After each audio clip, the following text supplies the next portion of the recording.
Hi, I'm teacher Ellie. This is part 2 of my interview with Shannon Mabry. Today we discuss things like what makes a good VIP kid teacher, more of that, how to keep your regulars engaged in their lessons, and do I need to be worried about getting let go as a teacher or not getting my second contract.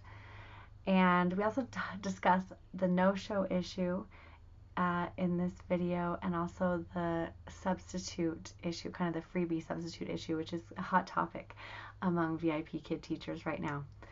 So I hope you enjoy the interview and stay tuned for part 3. That actually brings up something I think that's really interesting. Sometimes the issue might come up that a teacher may they'll be teaching, and the student will get to a slide and the student will just kind of take off with it. You probably had kids like that. They'll just like they already know what the slide's about, right? So they start to do the activity, depending on the student and how well you know them. But one thing I think is really nice is just let them do it. They're excited about learning. They're excited about what they're doing. We want to keep the excitement. We don't want to stifle it. Sometimes people will say, stop, that's wrong. Whoa, we don't want to do that, because that's bad. Because then the student almost feels like any effort that they make to be independent is getting slapped. Oh, nope, you tried something and it was wrong. Well, it wasn't necessarily wrong. So we just let them do what they want to do, and then we say, good job, that was great. Okay, so let's try it like this.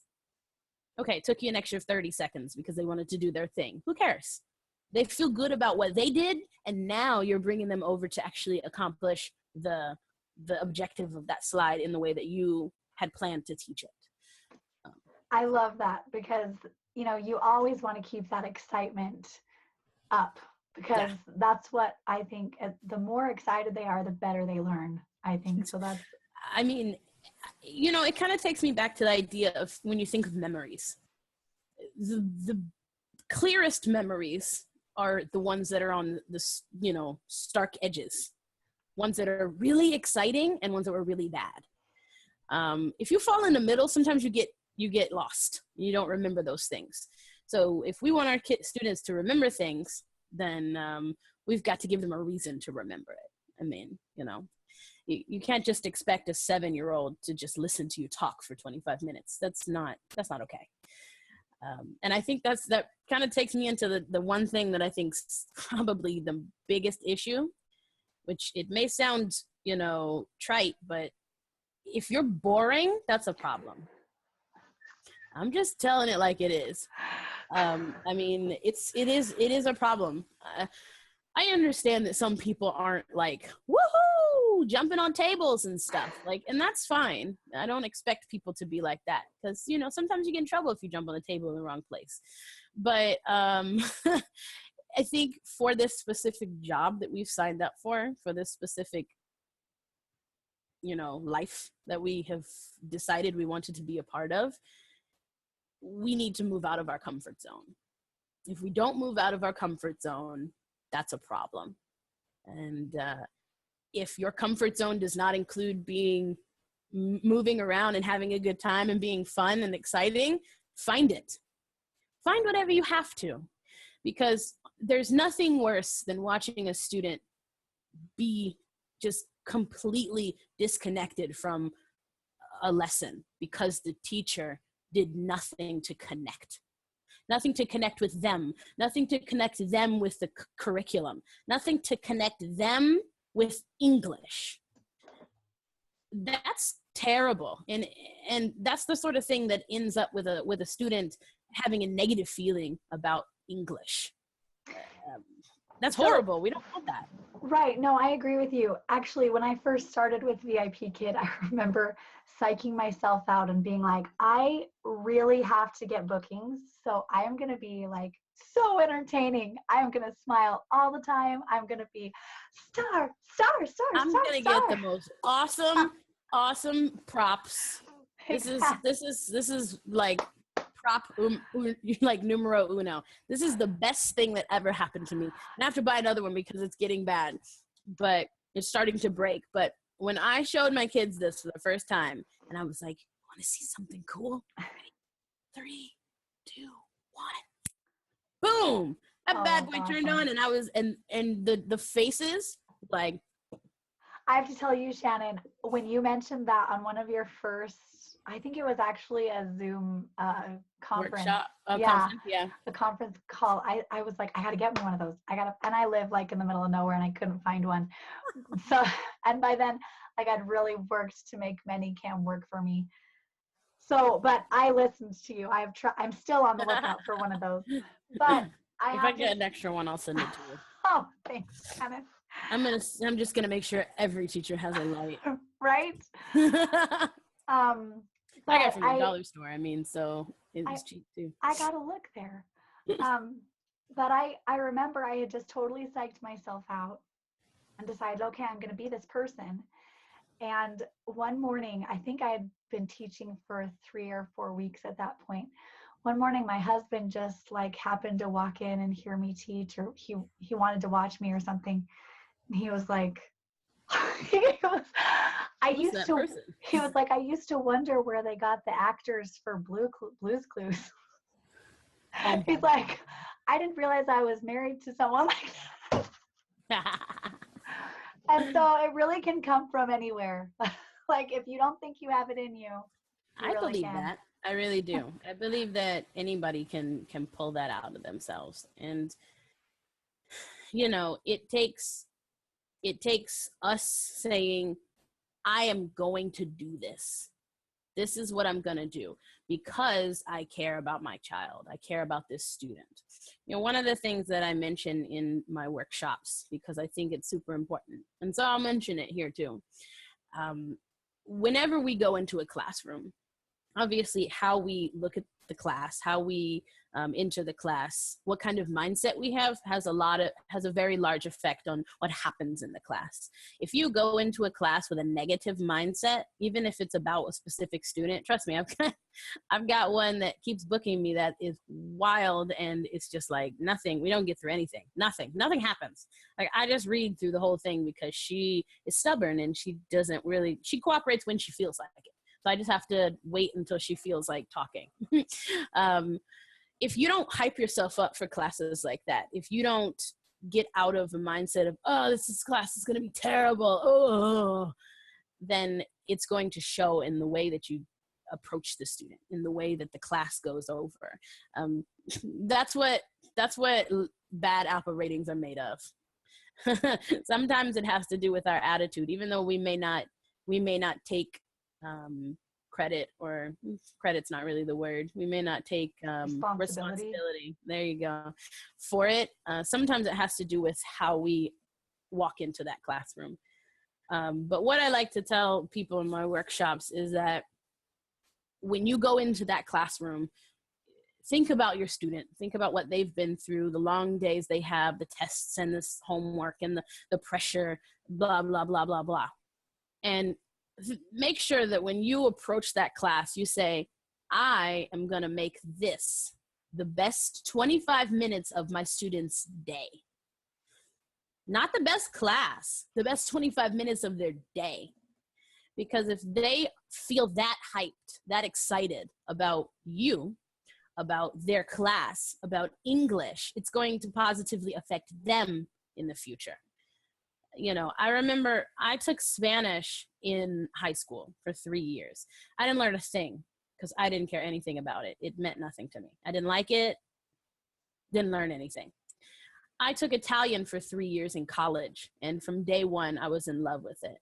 And even to this day, you know, 6 years later, how long has it been since I graduated? Yeah, 6 years later, I still keep up with my Italian because it's something that I'm passionate about. And it's something that excited me. If you're not self-motivated, speaking for our students, if they're not self-motivated, we have to motivate them. And that cannot be done in a boring classroom atmosphere. So that's why props and silly faces and moving around movement and songs and silly little things that you make up out of nothing whatever it is, get something that is going to pique their interest, something that's going to, say, oh, that's interesting. Well, and I've heard you say this a lot too, Shannon. I mean, you're like musician amazing, but everybody has their own thing, right? Like Mhm. I can't play harmonica, but I don't really know what my thing is, but somebody everybody has something, right? Everybody has something that they're good at, but I think most people can fake it across a lot of stuff. I mean, honestly, I don't play harmonica. I blow into a couple of holes and I just happen to be musically inclined, so I know whether it sounds stupid or not. But of course, it's, some people are amazing artists.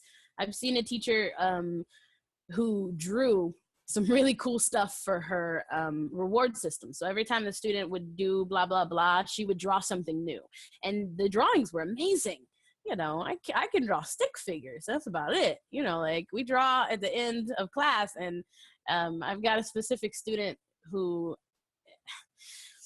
she got really bored all of a sudden with the lessons. I think they're too easy, but her parents won't move her up. I don't know why, but I could tell because she would just get super sad. Like she would just, and I was like, oh, what's wrong? I can't figure it out. So I know that she was an artist. That's her passion. She loves it. So one day I was like, okay, so we're going to go fast through this and then we can draw some pictures. What do you think? She was like, that's awesome. We're flying through this lesson because it's easy. And she's like, ding, ding, ding, ding, ding, answering all my questions, keeping a smile on her face. And then we get to the end and I'm like, okay, let's draw. And she's like, yes, yes, yes. Whatever it is, finding something that fits to that specific student. It may be difficult and it's not possible for your brand new students you've never met before, but you can learn a lot about a kid in 25 minutes. Well, and that's a good point you bring up is I find that my demeanor is a little less Blue's Clues when I have developed a relationship with a student. Like, I hope it's not boring, but it's more like I don't know. I've never seen your classes. I guess we need to fix that. No, but I do feel like it's a little more of a little less show. Yeah, a little less show, a little more playful, but also, I don't know, yeah, a little less showy. And also trying to learn a little more about them so that the next class I can bring a reward that means something to them. Or, I don't know, is that normal to have less of a show when you have a really consistent regular?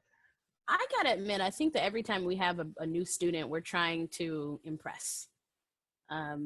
Partially because maybe you want to maybe if it's a really cool kid, you want them to come back, or you just want to be 100% because you don't want to get bad ratings, or you're just that teacher and you just give it your 150% every class because you understand that the students are worth it and they're paying for it and they should get the best you have. But I think that I feel like with our regulars, I love my regulars. They're amazing. Everybody loves their regulars, but I think it's definitely a different dynamic than a brand new kid. You're like lights, camera, action. And then with your regulars, it's more like, at least for me and mine. Is that what I say like that? Okay. See, remember, for my regulars, it's more about inside jokes. I mean, that's the kind of thing that me and my regulars, it's about things that we remember. Like my favorite, she's my favorite, my Coco, my baby. She got a kick out of the word parallelogram. Like she was dying. Like, I don't even know. The first time we introduced it, she thought it was the funniest thing. So the whole entire time we go through the lesson, every time parallelogram would come up, I'd be like, and then she would look at me and she'd be like, parallelogram. And then I'd be like, parallelogram. Something silly like that. And then she'd start laughing. So I think that the regulars, you get to understand how they move, how they react, who they are, what kind of child they are. And what a great tip. Like, I mean, I am thinking now of all sorts of ways I can incorporate that inside joke into my classroom, you have to have kind of a good memory, or at least be able to Yes. write stuff down. Yes. But because there are things you do remember about students, but it's hard to remember little things like, the parallelogram thing. That's good. So now anytime you say parallelogram, it's like, it's so funny. a laughing point. Maybe It's even awesome. just put it in there for no reason at all. That's awesome. I'll just draw one. Like I drew one for no reason. Coco, what is this? Parallelogram. I was like, you're so cute. Yeah, and I agree. It's like everyone has to use whatever they have in their, mental toolbox. I happen to have an extremely good memory. Like, it's nuts. When it comes to names and things, I know which one of my kids act a certain way towards certain things. I know which one of my kids don't like certain things that I do. And I don't know how. I know I've got one little boy who loves underwear. Just the word underwear is awesome. So if it ever comes up, we just bring it. I was like, is this your underwear? And he's on the floor, just rolling, dying, laughing, because he just thinks underwear is so funny. And I'm like, whatever. I think it's being able to adjust to whatever that student needs. I think that's a key to being a good VIPKID teacher. Find what they like. Do whatever you have to find what they like. That means asking them extra questions. Finding ways to extend your lesson that personalizes it. Those are the sorts of small little things that not only makes them feel good about themselves, about the lesson, it ties in what you're talking about into the curriculum. Okay, how can I use this in real life? But it gives you more excitement in your classes. That's one of the things that makes me want to get up in the morning, because like when I look at my schedule and I see certain students, I immediately think about them. I can see their face. I can see our experience together. I can see the kind of relationship that we have, the kind of things that we like to talk about, the kind of things I want to ask them about. Those are just things that you gain over time. And if you don't have a memory where you can remember it, write it down. Write it down. If there's little keys or something, because, okay, we don't have that many regulars. I mean, even if I took all the kids who have taken me more than 10 times, I mean, it might be like 50, maybe. Okay, you have a Rolodex of 50 note cards that has little details on it. That's true. You can find that student, you put them in alphabetical order, you pull their thing out, and if they mention something in class, you write it down. And the longer you're a teacher, the fewer new people you have anyway. I think so. I mean, my new kids don't increase very. I think in the past like 4 months, I've taught maybe 20 new kids. Yeah. Maybe, but normally it's max 2 a week, 2 or maybe 4 if I get some trials in there. But after a while you just get used to them, and then they come back after they've been gone for a long time, and then it's like exciting, and you're like, oh, I missed you. Yeah. And then there's nothing more heartwarming than a little kid telling you that they missed you because they haven't seen you. Like, come on. Really? We're getting paid to do this? Are you kidding? I know, it's ridiculous. Really, we're only getting paid for the bad classes. That's all it is. Like the really rough ones, we actually get paid a lot. That's your paycheck. We're getting paid like a lot because all those rough classes are paid like 6 times as much. And then all the super easy ones that are fun, like when my kid took me to a karaoke bar. Okay. That's yeah, awesome. It was awesome. We did the class in like 12 minutes and then sang for the rest of the time. That is so cool. Yeah. That is so cool, Shannon. So do you sing a lot for them? Not too much. I guess I'm a noise maker. So, I might do little things with my mouth or, make up little songs or something. That's just kind of who I am in the classroom. I like to do it around the stars. So maybe I'll do a little star dance. I think I have a couple of young students and one older one. And that's the interesting thing. I know which one of my kids I do the star dance with. It's like 6 of them. And I know which ones they are because I've tried it with some of the other ones and they weren't feeling it. So then we never brought it back again. Right. But I'll show you because someone once asked about it today in 2 different workshops. Someone's like, I saw a video of you do. I was like, what? The people in my house? But like very simple. I'll give them their star. I'm like, yeah, we got our star. See, it's dying. I'm like, I'm not happy about this. And then we get our star. And my little guy, Lion, from my workshop, he loves it. So we go, you put your fingers together. It's 2 stars or 3 stars or 4 stars, whatever. 4 is the easiest. And they go, ba-ba-da, ba-ba-da, ba-ba-da, ba-ba-da, ba-ba-da, and then we can go really slow.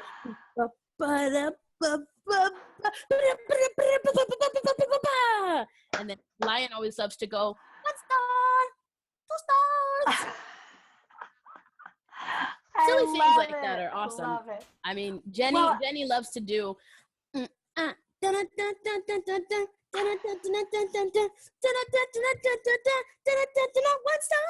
She loves, I could just make up a song. It doesn't even matter what it is. Like, she just starts dancing. That is awesome. Well, that's something that's a great idea. That's something that I haven't tried. I mean, I guess for people watching, they might be wondering how they can have inside jokes with their students who are younger, you know. I do have one student who, like, I used to have this like microphone I would use to, you know, signal that I wanted them to sing now. Mm-hmm. And and she pulled out her fork. So I went and got a fork. And for a little while we were just singing with forks. You know, every time I would see her, I'd have my fork ready. And now it's just ridiculous. Like, we just grab whatever we can. Like, one time she brought a piece of paper rolled up like a megaphone. I started bringing my dolls, like, I mean, I think, like you said, I think physical things will equate better than verbal things for your younger ones. Yeah. You might be able to have really cool inside jokes for your older kids to actually understand them. I think your younger ones, they'll do well with maybe single words, or, I mean, Coco's 6. I mean, she's a genius, but she's still 6. But just those weird things that make them laugh, even if it's not an inside joke. If you know what your kids' tics are, like, there's, all of them have something. They have something that just gets them giggling. Figure that out and remember it. You know, when you remember that, then you tie into that. And you're like, yeah, that's it. That's my key. That's my jumping off point.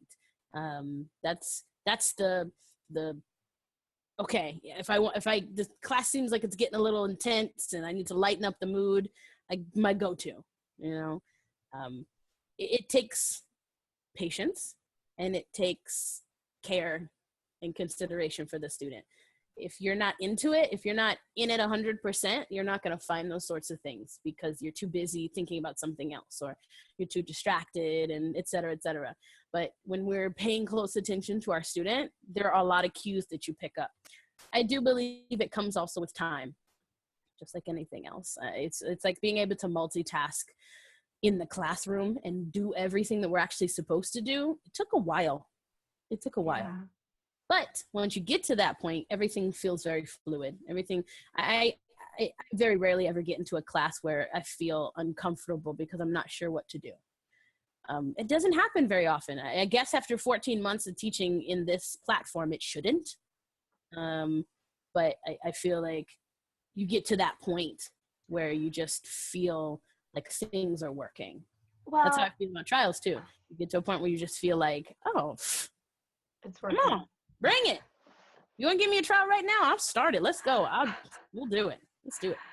That's interesting because, you know, like you just said, I do have a couple students who it seems like things will get rough for a couple minutes. Not that things are rough with us, but that they're just not quite getting the sentence structure right. And I just keep plowing through it. You can do it. You know, but what a great idea to lighten it up and, you know, bring in a joke for a minute or be playful about it, or maybe sing the phrase or something. Put some glasses on, whatever. Just, you know. What a great idea. I say these are for you. Okay. You know. That's great. That's such a great point. You know, I've only been here. I'm at the end of my first contract, so I haven't been here that long. But it feels like there's a newbie. I know. I am a newbie. And when's your second start? It starts at the end of this month. I was kind of a weird one. Like, I think December, January, February, March, April, May. Yeah, so no, that's right. You started at a weird time of the month? I started at kind of a weird time. Yeah. So I'm a little, I think I'm at 6 months right now. You started at the beginning of the month. That's Yeah. why. Okay. Yeah. Mm-hmm. So I renew at the end of this month. Excellent. So yeah, you know, hopefully, fingers crossed. Whatever. Disclaimer. Look, the company's not trying to let folks go. If you are a good teacher and you are putting in the work and you're making sure that your classes are satisfactory and your students love you and you aren't sick 100,000 days of your thing and you're not having IT issues coming out of your side of your face, they want you. Okay. Yeah. The only reason that you would ever really need to be let go from this is if you were causing issues for students. So whether that be canceling all the time, because that's a problem. That doesn't look good for the company. If you cancel all the time or you have all these big major issues, even if they're legitimate issues, it's still a problem. At some point, you have to realize that if, let's say you were just someone who is super sickly, right? While that is horrible, and I'm sorry if anybody is that sort of way, it's still a business. And if you're the kind of person who were to cancel 15 classes a week on a consistent basis, you are not reliable to say, this is someone you should sign up with. And here's the reason why. People get and while I have this opportunity, it's a great time to bring this up. People get really angry with why they can't have a freebie substitute. So here you are, these parents are literally on the dime, 12 o'clock, 00 minutes, 01 seconds. Yeah, they are clicking for the teacher that they want. Now think about this. In order to get the teacher they want, let's say it's a very high commodity teacher, very highly wanted teacher. They have to choose that one teacher and they have to be ready at that time. There's a good chance that if they chose that teacher, their second and third choice may be gone if something happens for that first one, right? Maybe second, third choice will be gone in the next 10 minutes. Fourth, fifth choice will be gone in the next hour. In the next 12 hours, their top 10 choices are gone. Okay, so they chose to have 4 classes with you this week because you're the teacher and they got in and they were super excited. So then you cancel 3 days before the class. The teachers that they want, that they know, that they love are all booked. All of them. 100%. So they don't get a class that week. So they either have to chance it, which I mean, personally, I wouldn't chance anything with my money. Right. I mean, granted, I do believe that if they have a bad experience, they can ask for a refund. But nobody really wants to do that, you know. So it's not just to say, oh, well, they can find another teacher, because that's not it. They want you. Right. They don't want just some teacher. And if they didn't want you, they'd want numbers 2, 3, 4, 5, 6, and 7. But now 2 through 7 are all booked. So now they can't have anybody that they want. It's a big deal. And I can only imagine how it would affect a student who maybe was super excited about the class, or consistency. So yeah, well, and consistency is a big deal with kids anyway. We know, like, there's a lot more to it. We want to support that. Yeah, that's a great point. There's so much more to it than just saying, well, I don't understand why they can't just have a free substitute thing where any teacher can take my classes. Well, because any teacher is not you, and they didn't pick any teacher. They picked you. Right. I mean, I will say that, you know, there's a lot of discussion about the no-show issue on Fresh Desk and on Facebook, and it's everywhere. And I get it. I totally get it. I get it because I've been sick and I've missed alarm clocks, or I've had an IT issue that I couldn't prove, you know, I wasn't in the classroom for, so it turned up as a no-show, you know. And so I get that, but I also really understand the company because I love these kids, and I'm devastated. You know, I've been devastated, like just in tears because I've had a no-show. And I can't imagine what they're doing. I'm getting paid, you know, or I'm not getting paid for that class, but I'm not the one paying to see, you know, this teacher and looking forward to it. And I'm not a kid. I mean, I have 4 kids. I just know how devastated they are when they're something doesn't work. expecting something, when they're looking forward to something, This it is doesn't what I want. happen. And then you say, no, you can't have that. And you're like, but I don't understand why. Well, not even, I mean, so if it's a cancellation, they have a little more time maybe. But if they're sitting there waiting at the computer for you to show up and you never do, I mean, that just makes me sick to my stomach. Yeah. So, I mean, I know they happen and I know they're hard for us too, but I also understand why the company doesn't want to be, they want you to be scared of no-shows. I mean, yeah. And I think that they are doing exactly what they should be. Yeah, I agree. They are trying their best. I agree. They're trying their best. You know, the soft cancellation came out and 100 people decided they were just going to yell and scream and kick and be angry. Okay, I understand people are angry. I get it. But at the same time, sometimes, and I think this falls into also being a good teacher, in selflessness. It cannot always be about us. It can't. It just can't. And understanding business from the business side of things, I personally think that being able to see that really helps.